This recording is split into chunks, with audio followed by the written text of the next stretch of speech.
Welcome back. New Zealand has already welcomed in the new year, but there's still a few more hours to go before 2013 here. Let's take a look at how major cities across the globe are preparing for their party. The traditional fireworks show on the Sydney Harbour Bridge usually takes the honours as the first big event of the New Year celebrations. And expert pyrotechnicians have been hard at work preparing the massive display. 1 million visitors are expected to witness the spectacle. New York's Times Square is also expected to attract 1 million people to see in the new year. The famous countdown ceremony has now become one of the most sought-after advertising spots.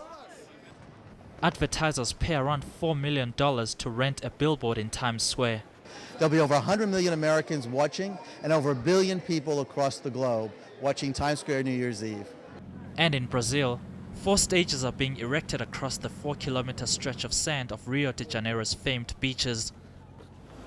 Millions of tourists are expected to pack into the city to bid 2012 farewell. We want to come see the concert and we're so excited, and this is our second day here, so we're just ready to go, ready to party. We want to see the fireworks. We heard they're awesome. And city officials are confident that Rio's 6-minute show of light and color will be the most dazzling of 2013. Well, it's also that time of the year when people set their New Year resolutions. All sorts of people make all sorts of promises to change their lives, but so few of us are actually successful. To explain why is life coach Nicolai Adler. Nicolai, good afternoon to you. Why New Year? Why resolutions? Well, I think people should be setting goals so there is a reference point. And I think, well, when the new year starts, people getting the sense of, okay, now maybe it's a chance of starting again, using that opportunity. Certain people are a bit frustrated with the whole New Year's resolution, and they've given up because they haven't managed it, haven't done it properly the previous year, so they're in denial, let's just run with it. Whereas certain people are using that opportunity to give it a fresh start. And I think that's a bit of a tradition. The society asks us to, control our lives, and that's a good starting point. It's a fairly arbitrary point of any year to set new goals for yourself on the 1st of January. Is it the timing of these New Year's resolutions that perhaps sets people up for failure? It's actually a good question. Maybe because a lot of people are doing it, and then there's a bit more pressure, so people talking about it, and so everybody just showing up or showing off with their goals, their ambitions, and that maybe sets them up for failure. Could well be, yes. Is there a best time to set change for yourself? I personally believe no. There's no better or worse time to do it. Although reflecting on that, and if people in a very happy space, they're normally not prepared to change. So it's depending on how challenging your goals are that you actually have set for yourself. So often going through I don't want to say depression, but a difficult phase in your time, it's the better phase for actually making goals and also achieving them. All right, so how best do you set up changes? How do you decide what those changes are going to be?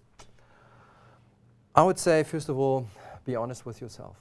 I mean, people set a lot of goals because they feel they should be setting them in such a way. So they have adopted goals from society, from their parents. So it's not really their goals. So I'm saying, be honest. Really do the goals that resonate with you, and don't just do the right thing in terms of making my parents happy or the neighbors or the girlfriends. Then also don't overdo it. I think there's a bit of a tendency with human beings that they set themselves up for failure. So instead of having 2-3 goals that are relevant to them and are achievable and achievable within a certain time frame, they're rather overdoing it and then setting yourself up for failure. How do you manage yourself through that change period to make sure that the changes you've made actually are achieved? One very simple thing is actually share them with friends, put them out in the open, even start writing them down. But also sometimes people actually setting it up or disguising it as like a bet and saying, well, by 3rd of May I will have achieved something, otherwise I'll pay you or invite you for a weekend or something. I mean, whatever works for the person without putting too much pressure on it, but by having disclosed it, I don't want to say you're putting pressure on yourself, but there is that element of, no, you can't really step back. So that's a very simple thing to do. And also I would say make it bite-sized chunks. You know, almost like have something that's long-term and say, okay, well, if I want to, let's say running a marathon, you know, and I'm saying, okay, well, you need a year to prepare. So don't just have one goal, running a marathon by, you know, next 2014 2 Ocean Marathon. Or say, okay, if I run a 42 or 56 kilometers, so what does it mean in 6 months? What does it actually mean I need to be able to run in 3 months?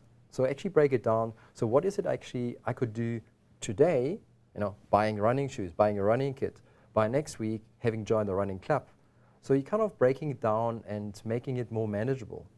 So you having this audacious big goal far away, but you know what, it's actually not about this, it's about getting into a routine. And if you actually have set something up that is weekly, monthly, or even daily, then the big long-term goal doesn't actually become so scary anymore.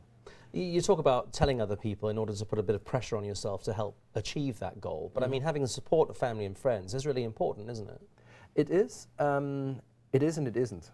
I mean, I mentioned previously the aspect of adopting goals and kind of fulfilling other people's wishes can also be a detrimental element to that.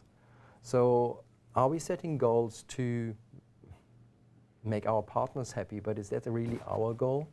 So this kind of sharing and disclosing can be useful. And yes, I'm not saying don't have a support system for yourself, but I rather would start with, is that really your goal, and is it really resonating with you deep down?